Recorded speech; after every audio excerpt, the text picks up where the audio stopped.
Hey YouTube, it's your girl Emyne the Superstar. I'm honestly gonna dive right in because I can feel myself. Peace and love, everybody. Peace and love, peace and love. I can feel myself already very emotionally charged by this topic. Stop making the abuser the victim. Let me start this episode off by saying trigger warning. I definitely didn't start the audio, Sarah. Did you start it? Can you press the thank you because I forget. But stop making the abuser the victim. And I can already feel myself very emotionally charged about this topic. But I wanted to start off by saying trigger warning. I will be discussing abuse in different natures. In different ways it shows up. I don't want to say nature, but in different ways that it shows up. And I will be getting very aggressive, absolutely, because they hate to see it. That negative voice that be in your mind, it hates to see you up here glowing and showing and brilliant, okay, and strong and successful and overcoming. This is gonna be a topic. And y'all see me looking camera to camera because I'll be looking at you all, my Instagram live loves, and I'll also be looking at YouTube. And make sure you follow, before we start anything, make sure you follow the Butterfly Experience podcast, okay? On Instagram, it's right in the caption. The comment is pinned. Peace and love, everybody. Welcome. Come in. Wow, it's so good to see you all. My mama on here, y'all. Love it. So yes, as you can see, oh snap, the thing then went off. As you can see, the topic is, like I said, stop making the abuser the victim. And I'm gonna grab my notes here, but I pretty much already know the butterfly backstory. Before I get into that too, make sure y'all, we here every Monday. We try to do 7:30, we try to do 8. The snow really caught me off guard, so that's why I'm a little late. But between 7:30 and 8 o'clock, every Monday night, you could catch me, you could see this beautiful face, okay? And we could get into some healing topics. Wednesday, we post affirmations, and Friday, it's a surprise. So tune in every week, 3 episodes a week. The butterfly backstory on this, which is, for those who don't know, just where I talk about why I came to this topic. So this all is a domino effect. It's like the butterfly, when they flap the wings, create the hurricane. It's really a snowball, right? So I just did 3 metaphors in my mind. But yes, so I got to this point because I woke up, I rose like a week ago, a couple weeks ago, and I just had this thought in my mind of actually I just realized it probably started in Miami, but I had this thought in my mind of like, I'm tired of this negative voice bullying me in my head all the time. And I just felt this surge of aggression with it. Like, stop bullying me, stop making me feel this way. I don't want to feel this way. So I just got right with her. And if you want to know about that whole journey, please tune in on Spotify and see that whole talk. Also, the New Year's Day live on the Butterfly Experience podcast is where I first start getting this this feeling of like, stop playing with me. But yeah, I talk about it on Spotify a lot. There are several episodes that you can tune into. My grandma was on here. Hey grandma. All right, so let's get right into it. So that's where it started off. That rising where I was like, I'm tired of feeling this way. I don't want to feel this way no more. I'm ready to get right with you. Stop talking to me like that. Stop talking about me like that. I'm not the things that you say I am. I am greatness. I'm love. I'm beautiful. I'm powerful. I'm strong. I'm smart. I'm all of these things. And I just backed it up with facts and got right with her, got her out of here and told her, open your lips again and you will get beat the fuck up. Open your lips again. And that's exact. And since then, she been scared to breathe in my direction, child. That negative voice been scared. She don't even want to look over here. You know how your parents whoop your ass? And you just at all costs want to avoid going out in the living room or going by their bedroom. I don't even want to make noise, remind you that you just whoop my ass. You might find another reason to whoop my ass. That's the energy that negative voice is in, because she knows I'm not here to play with her. But anyway, so that's really what trickled down into today's topic. I realized that, and I had made an episode about this, but I got water on my phone, it got ruined. But I was in the bathroom washing my face, which is when I do a lot of my episodes for Spotify. And I was realizing, wow, I really made a lot of space for this negative voice. Now, the reason that I came to this, because in the spirit of, it's very new age spirituality for like people to be like, okay, we're going to make room for all of who we are, including our shadow, our flaws. Like, it's the intention and the sound is good, but I feel like it's led to us making a lot of space for those negative voices and letting them thrive and do they big one and get their rocks off. And it does nothing but harm us. So yeah, in the spirit of me embrace myself, I feel like I really embraced my shadow and really let her do her big one on me. And on top of that, I'll go even farther back to talk about like childhood traumas and things and how that also can bleed into where we are now. But yeah, I feel like I was making a lot of space because I was just empathizing and understanding like, oh, like negative voice, like you've been through a lot. You're trying to protect me. You're a bruised ego. Like, I know that you're only telling me these things because you can't whoop somebody's ass and be like, I'm whooping your ass because I love you. Like, I understand that for the parents in here, like, all right, you know what I'm saying? But it's like, it turns into one of those things where it's like, you can't abuse somebody, and I'm not saying all ass whoops is dead. That's not the conversation I'm trying to open up. I feel like I opened it up already, but you can't abuse somebody or do something that is harming somebody in the name of, oh, I'm trying to protect you, or I'm trying to, show you love. And I feel like that's what that voice, that's what, when we try to be overly understanding and empathetic with that negative voice of like, I understand why you're here. I understand why I think of myself this way. I understand the traumas that brought me to this point. So you make all these excuses and all these reasons, got that negative voice up in your head, feeling like, oh, it's comfortable up here. She gets it. She knows why I'm here. She understands. She justifies why I'm here. She wants me here. And the next thing you know, they beat you the fuck up in the corner, and it's nothing you could do. You feel like it's nothing you could do about it because you started to believe them. You started to make what's supposed to be your home. You supposed to be running shit. You done made space for this other motherfucker to come in here and make you feel less than 25-8. Tell you where to go, how to be, and who to be, what to be. So I feel like that is a big issue when it comes to talking about negative self-talk and where it comes from, things like that. We make too much space for them to talk. If you punch somebody's teeth down their throat, they're not going to be talking. Am I tripping? So that's what basically happened. That's the butterfly backstory for how I got to this point. And like I said, I already told you in the beginning, it's going to come off a little aggressive because, again, and I've said this in other episodes, it has to be that way because I was understanding for that negative voice. I was understanding. I was empathetic. I made time. I heard them out. I let them become a lifestyle, a practice. I watched what that does for me. And let me tell you, it don't do shit good. It's harmful, it's hurtful, it's painful every day, making space for something that does nothing but talk bad about me or make me feel less than or less confident or lower my self-esteem or lower my standards. It doesn't do anything for me. So why am I still making space for it? Why am I still committed to it? Why am I still believing it? And what can I do to start getting away from this abusive relationship? Now, let me talk about, so that's the butterfly backstory to why I got to this point. Let me talk about some other points that I have noted here because I knew that was going to be easy to fly through.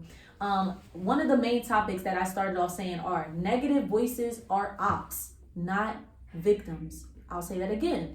Negative voices are ops, not victims. Victimizing and overly empathizing with abusers in order to survive. So I'll just talk about that freely. I think that this practice not only starts with like some new age spirituality stuff of like embracing fully who you are, but I definitely could see how it could start in childhood. If you have people around you, whether it's a guardian, a parent, whoever is raising you, and the environment is harmful or abusive in any way, or whatever the case may be, as a child, you're going to try to make sense of that. You're going to try to justify it. You're going to try to make sense of it, understand it, whatever, because it's happening and you're a kid, you know what I'm saying? And it's mixed messages like, okay, this person loved me, but they also fucked me up a little bit and like make me believe these things about myself, and like, what the case may be, whether it's intentional or not on the part of the guardian. But yes, it's like, and I know that abuser is a heavy word, abusive is a heavy word, so I'm not trying to throw that around, so I'll use it in some cases I'll say harmful. But yeah, so like the people that are around you that are raising you at that young age are causing you harm, you know what I'm saying, and trauma. And again, as a child, you're trying to justify it. So that's your first negative voice, because you aren't born thinking of yourself lowly. Like you don't come into this world thinking that. You just literally came from source. Why would you come into this world with some negative shit?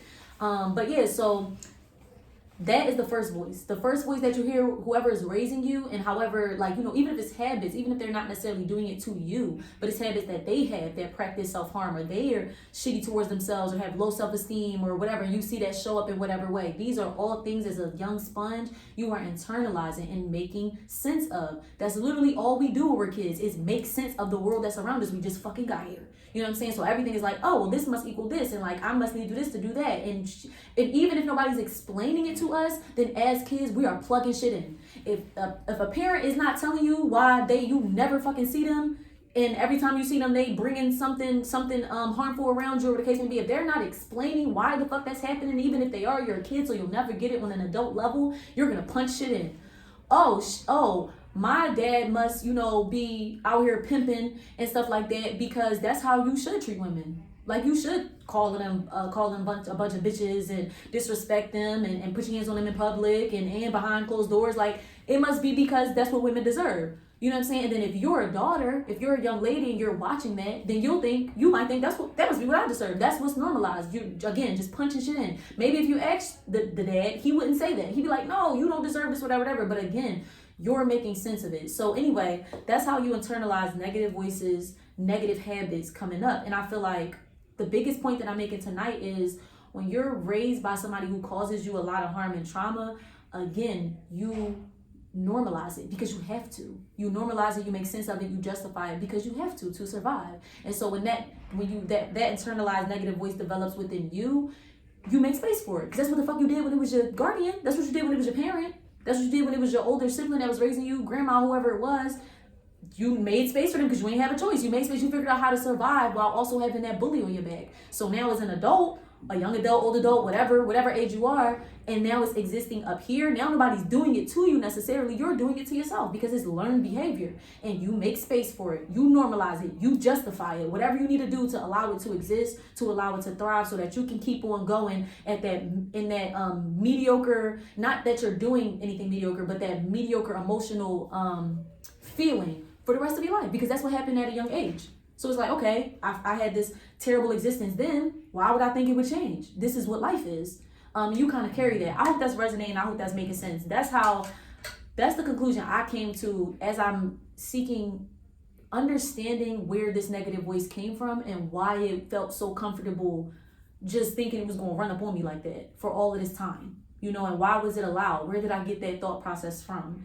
And of course, this leads to accepting that type of abuse in your relationships, whatever your relationships are as an adult, romantic, platonic, professional, familial, whatever it is. Once you've normalized and justified and given that motherfucking negative voice a place to stay that was fully furnished and rent was half off for the first year, like once you've done that for the negative voice in here, you damn right they could go ahead and bring a roommate. Let that roommate be an abusive partner or an abusive mentor or an abusive employer, boss, whatever it is, or abusive opportunities. Like you just keep ending up in opportunities that are abusive and that remind you of what's not true, but what you believe in, which is you ain't shit, you don't deserve shit, ain't never gonna be shit, ain't never gonna have shit, like for whatever reason. And again, I talk about this in another episode, so make sure you tune in on Spotify. Like we really start to, like that negative voice will really, as snakes will do, we'll literally try to make sense out of the abuse that they are bringing upon you. Like, oh, well, of course you don't deserve to be in a happy marriage. You don't remember when you was fucking with that person that treated you like shit and had you strung out or whatever the fuck it was, or had you pregnant and this, that, and the third. Like, why do you think you deserve to be in a happy marriage? Remember you relapsed on that person or relapsed on another person, or the case may be. Why would you think you could, why would I let you have that? You know what I'm saying? So it all becomes like, again, a snowball effect, and the negative voice again will really try to make shit make sense when it's like, whole time God says I'm forgiven.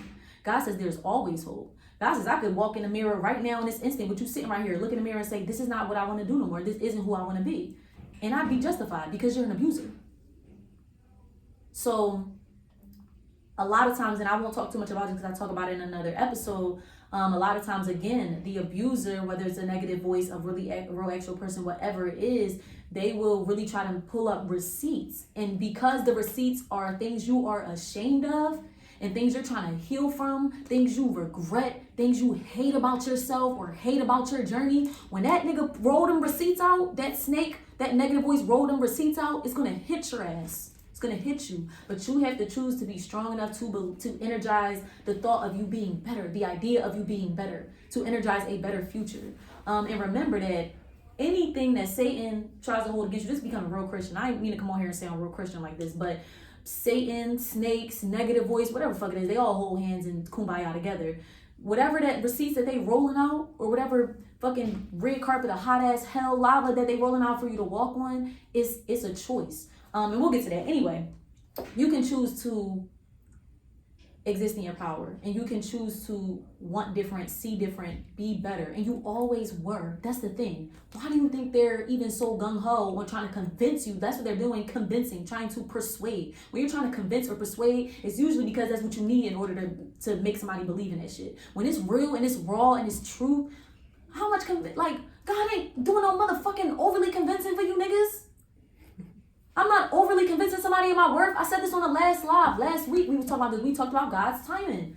I'm not fucking flashing shit for you to see value within me. Nigga, if you ain't see that shit when you walked in the door and see me, then that's on you. My nigga, you the one that's dumb. I'm not about to overly, we're not about to do all of that. Like, I'm valuable because I'm creatively and I'm intentionally and purposefully created. Period. And that the grace that comes with that, the power that comes with that, is infinite. It doesn't go anywhere. Even when, you know, the bullshit people or, you know, your mind tries to bring up the things that you're ashamed about. What type of low ass person or low ass entity, whether it's in your mind or a person or whatever, do you gotta be to bring up my lowest times? And how dumb do you gotta be to bring up my lowest times and thinking that's my full reflection and that's who I am? No, the fuck it's not. Like, no, it's not. And as much as the bullshit you can roll out, I can roll out a sheet 10 times longer of all of the powerful, beautiful, positive things that I've done. So try someone else with that bullshit. Try someone else. Try someone who don't know themselves. Try someone who's not confident. And try someone who don't got God on their side, which most of us do. So, yeah. Anyway, yes, you find yourself internalizing so much hate because you've given all the grace, forgiveness, understanding, benefit of the doubt, love, etc. to everybody else who didn't deserve it, by the way, and now you resent yourself. This is another thing. When we start to really get comfortable with those negative thoughts, they really start to make themselves comfortable. We internalize that resentment. It's the same thing like you in a relationship, and every day you're like, I hate this motherfucker. Like, we done been together for fucking 10 years.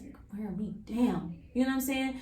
You mad at him, but when you can't even look in the mirror, ain't been able to look in the mirror for 5 years because you resent yourself, because you made space for somebody who's harmful, abusive, hold you back, whatever the fuck it is. So it's the same thing with the negative voice. Once you've made so much space for them, you start to resent yourself because why the fuck are you here? You shouldn't be here. And all that love and grace and space that you gave to that negative voice to exist and dog you every day is a space you should be giving yourself to grow, to heal, to breathe finally, and see you for the amazingness that you are. Child, I'm gonna move on to my next point.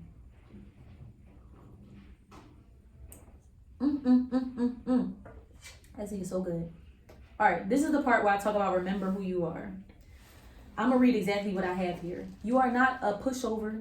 You are not worthless, confused about the truth, or under the influence or spell that you cannot break.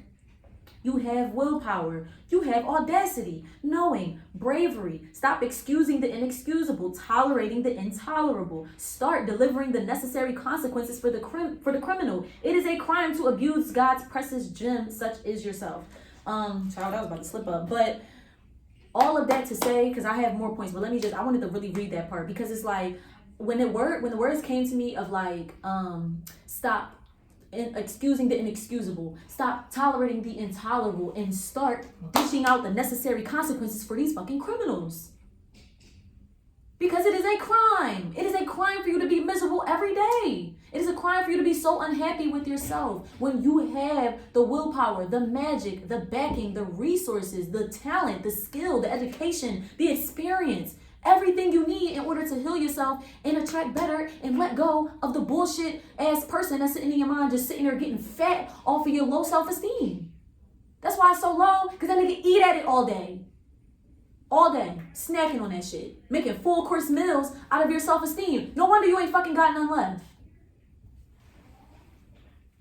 Fuck. It is a crime. And that's why when I said hand out the necessary consequences to the criminal, it got real deep because, again, I have to be this aggressive because this is the same aggression that I had when I rose that day and was tired of feeling that way and was talking to that motherfucker that been bullying me for all of these fucking years. Bitch, I'm done. And if you say one more thing, you won't be able to talk no more. Fuck. It has to have that aggression because you did not deserve that shit. That's why. That's why it's coming with this. All the attitude and the neck rolling and the eye rolling and the what's up and the jumping at niggas. Yeah. Because it's a fucking crime for you to be that fucking depressed when you're this fucking great. And I'm not speaking from a high horse. I was feeling that way, what, a couple weeks ago? So this is not coming from, this is the fucking half horse, half man mouth because I'm Sagittarius. That's why I said that. But yeah, this coming straight from the source. That's why I have to get aggressive because I remember the nights crying myself to sleep. Okay? I remember all the experiences that the negative voice is trying to pull out to make me feel ashamed about myself. I remember all those experiences. I lived them. I chose them. I did that. I remember that pain. So, you damn fucking right. I'm coming with a fully loaded pistol by mine. Because happiness, this confidence should have been here for all of them years that it wasn't. So it's the same thing when black people be like, when it comes to certain racist white people, where it be like, no, I'm whooping it, like that shit that happened in fucking fucking Virginia or whatever, wherever it was, and all the black people jumped in and they was whooping ass and shit. That wasn't just for that moment. This for all of the dumb shit, just been doing shit for years. Yeah, that shit get activated. That ancestor shit, yeah. Whooping, I have the power of my fucking ancestors in this fucking punch, and I'm about to put on your face. So that's why it's aggression, because I remember all of the pain that I went through. I remember all of the hurt. I remember I was fighting tooth and fucking nail every day just to get out of bed, just to fucking get dressed, just to fucking do simple shit that should be fun, should be easy. It even takes the joy out of enjoying your blessings. I can't even be fucking happy at this goddamn dope ass show that I done got fucking booked for a fat ass check. I'm sitting here thinking of all the reasons I'm unprepared. What? It's unnecessary. It's unnecessary bullshit. You can't even enjoy your marriage because you just so hung up on the exes that never married your ass anyway. Bitch, let it go. Fuck, enjoy the marriage that you're in right now, because you deserve that shit. You deserve somebody that's gonna take you shopping and take you on cruises and tell you you're beautiful and tell you they love you every day, and not only when they did some fucked up shit. You deserve that child. Shit, you deserve that child with that person that you love so much. No, yes, you might have made mistakes. Maybe you're not ready, you feel like financially or whatever the case may be. If you don't have that baby and raise that baby and all that love, go ahead.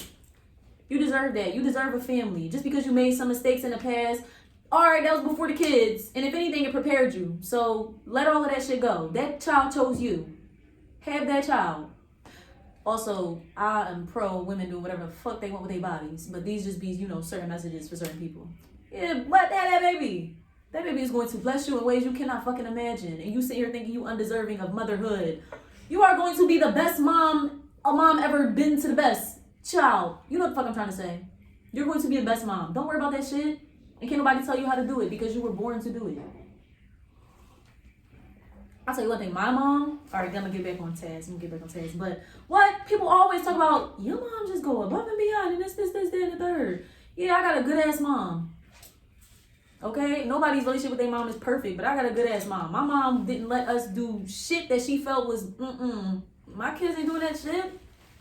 What? And she was always there. Shout out my mom. Shout out her choosing to have me, because she could have easily been like, never mind. But she had me, and now I'm here with y'all. All right, so cringing at your confidence. Oh my goodness, I was doing this last night.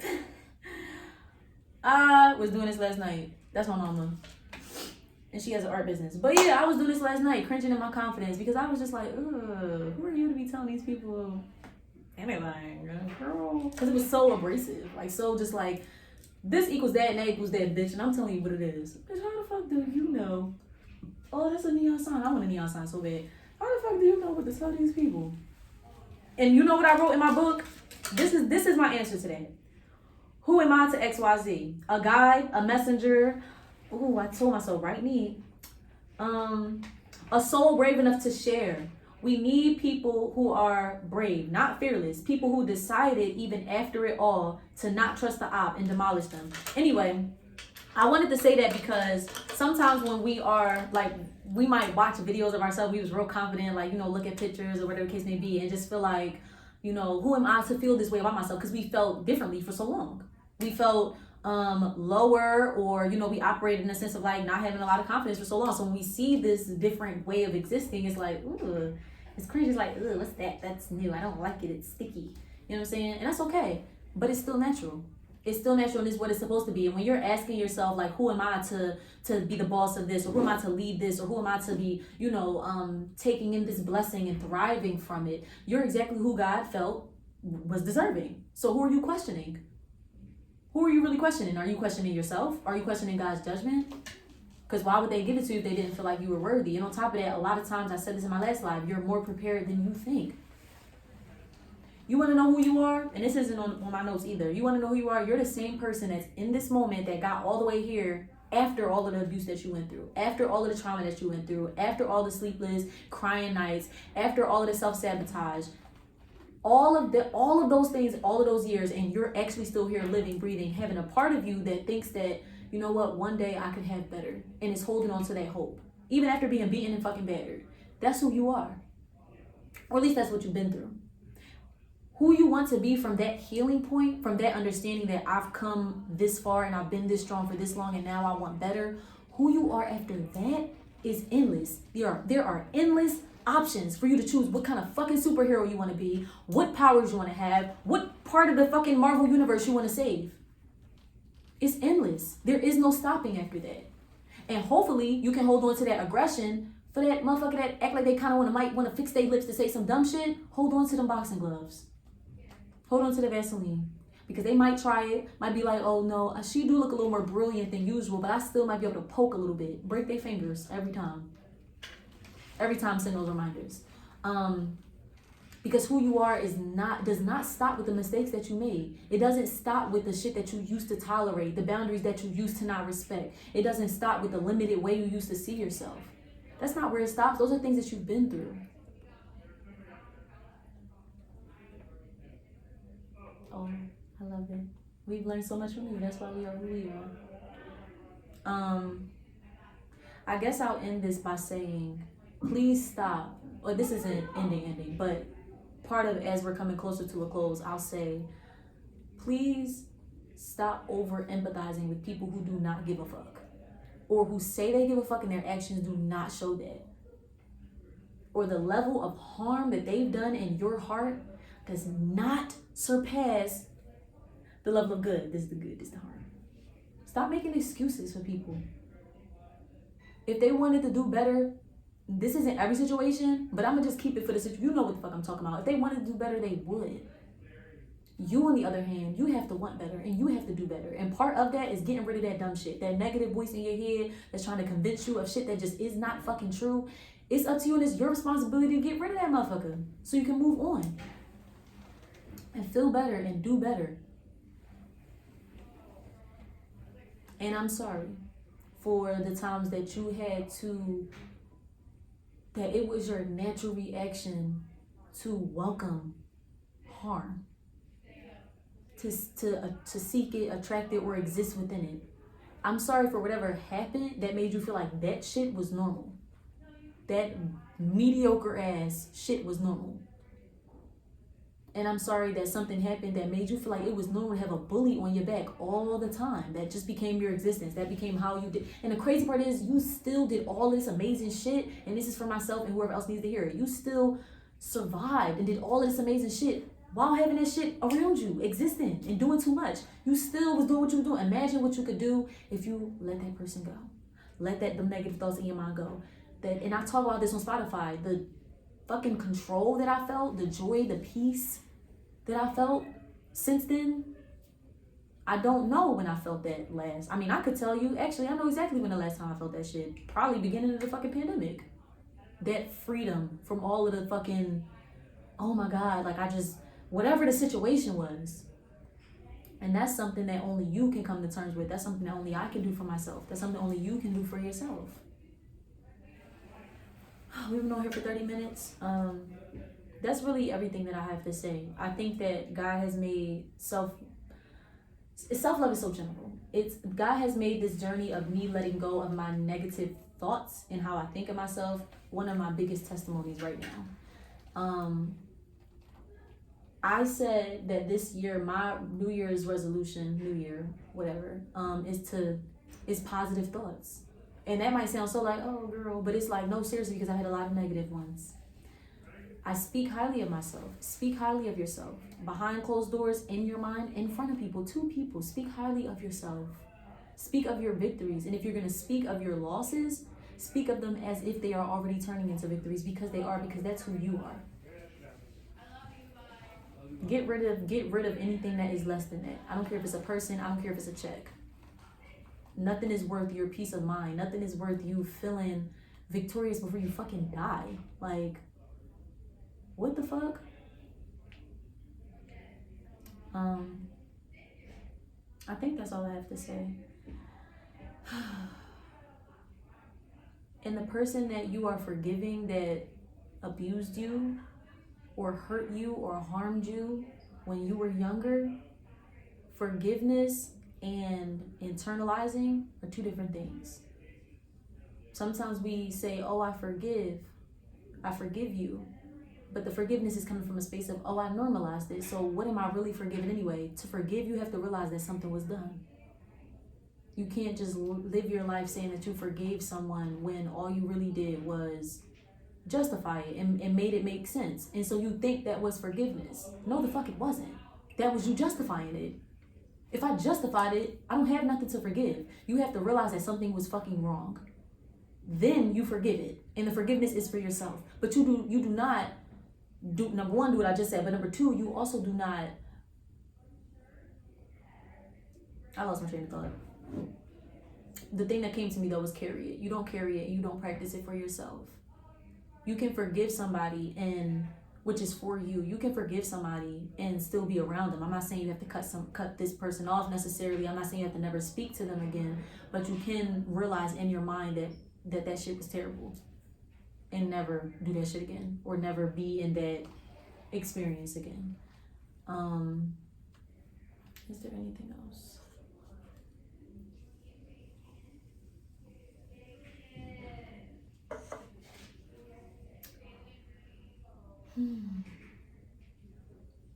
Thank you all for joining.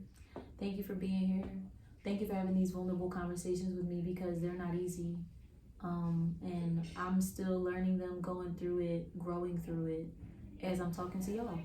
And I'll be updating everyone as I go on this journey. There's already probably like 4 episodes out about this, about negative self-talk and how I've been dealing with it. I mean, not dealing with it, letting it go, and how my life has been since then. Excuse me. If you would like, please share this with somebody who you feel like is very strong but is hard on themselves, because that's another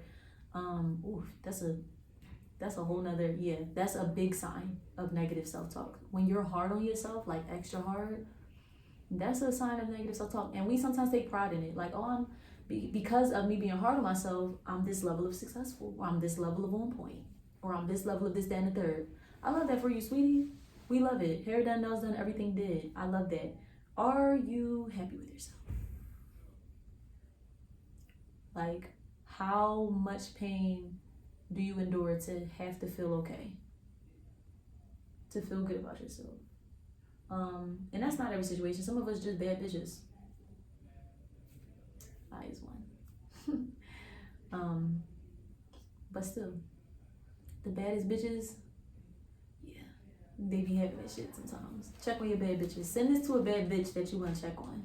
Make sure she's good. Make sure she's straight, not in sexuality sense. Make sure she feels healthy. Thank you all for being here. This has actually been very lovely. It was very much so in and out. We love to see it. And I'll see you all Monday, every Monday between 7:30 and 8 p.m. Wednesday, check Spotify. Friday, check Spotify, because I got episodes Wednesday and Friday. Thank you. I hope that this served you, healed you in some way. Until next time, fly high, butterflies. I need to get an outro, huh? Like a little butterfly.